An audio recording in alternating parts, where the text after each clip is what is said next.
Chỉ bay ule vậy nun công rồi tuatan pathian thu kan na te lalpa kolti rang u ti kan ngai thale don ani lalpa nen kanin pol na personal devotion atan kan lo mangle don nia amasain thu fing te bung som le paruk chang khata tanga chang thum thu hi lo ngai thale masa ila ril ru lo ro man lok na chu mi hring chan ani a lei cha na ero chu lalpa atangin ani mi ama ngain akong zong zong athiang lima nima selalalpan ril ru te abuk thin ina te chu lalpa kolti ro ti chuan ethil ro man te chu ti nge in omang lalpa na thu mal som ro se amen mirhing te hian mani malam hun relok lovin kumin chu chumi chu kati ang chumia kakalang ti in rilru in kan ti tur na rang ruam man na kanin siam lok thina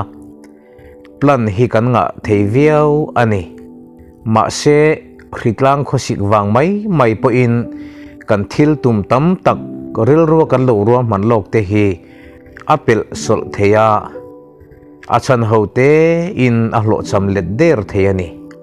mi hring ti thei chu ruam man na lo siam hi ani maya kan nun na chel tu ero chu lalpa ani ti kan hriat thar le apoi mu ome chu wangin lalpan rem ati ang zelin kan hna te akuta kol tirin be se na nen malam he kum thara hian ipan zelang u pathian thu kan sira khan mi zong tan thupoi mo kan mu a mi zong in ma ni tan le kan chung ko tan dream kan nei veka kan ma mo le kan it zong te po anei dan kong dapin kan tuak thina chutianga kan thil ruam man rang te kan ti pui tlin theina tura min pom pui tu le lei chan na chu eng kimalal ber kan pathian hi ani athil siam te chunga ro rel tu le en kol tu thunei tu ber ani awangin ama tri na le za na nen kan hna te akuta kol tir le a hriat pui tura a hne na thlen fo hi a fin thlaka a tha a apoi mo ani helai kan bible chang tarlana hian ril ru lo ro man lok na chu mi hring chan ani a lei chan na chu lalpa atangin ani ti lai tak mai hi lei tia chiaranom thin boka lei tia chiaranom thin boka hemi thua hian ngai dan ai nang lo mai theya sabtang bible kan en chuan the preparations of the heart belong to man but the answer of the tongue is from the Lord at yawangin helai hen tang amanawang hian chu lei soina ni a lei ni lovin lei ti na ni chu tongka reng chang tu chu lei ani ang khan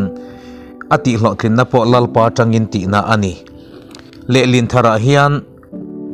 hetiang hian anda a mi hringin rem ruata a hlo thin na chu lalpa thu ani ti in anda a achiang tok viau mai ome mi hring om dan tur le thil tum zonga po thunei tu berani ti kan hriat fo apoi mu ani kan ei zon na te hi ai nang lo thei hle a sarkar na thokte lolam na thokte mi mal na a in lo chi te le sum dong te ei zon na thiang hlim lo le thawak lo kong zo te po kan ni mai thei ma ni lam thirna chuan kan pui fanau te ka pasal fanau te ka en kol na tura ka sum mu na ni an nga soya thiang lo ti a sum don na thalo tak te po kal pui pal om the ni a ka hlok na tura ni hi hun ka pe a tha ka senga ka sum ka senga tia ma ni in thiam chapa thiang viawa in ngai te po thil om the ni a amai ro chu bible chuan lalpan ril ru abuk thina ti ani ma ni kanin thiam chop na ril ru ni lovin lalpa buk na ril ru zo ka hi alai em adik thina dikta karo rel tu ani na ril ru atangin kan chunga ro rel don ani ti kan hriat apoi mo ani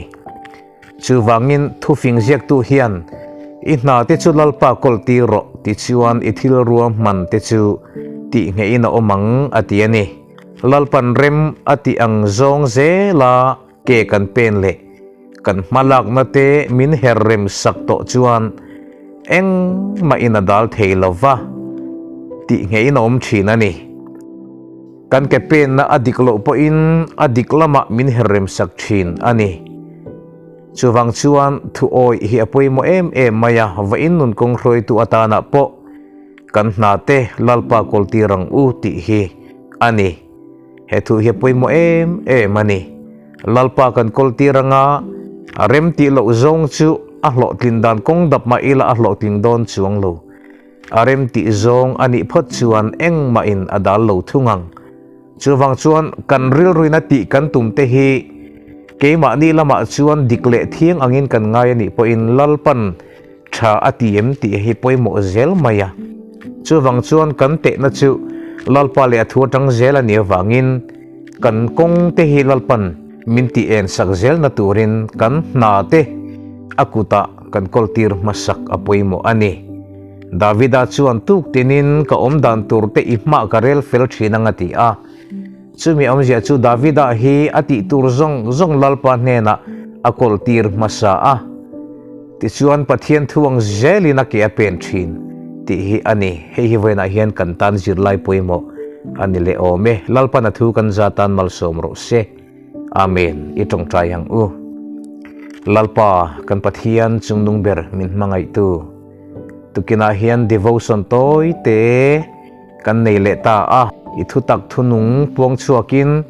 zirlai poimo tak kan nun kong roi tu tur kan lo zirle ta khongai takin kan na te inhe na kol tira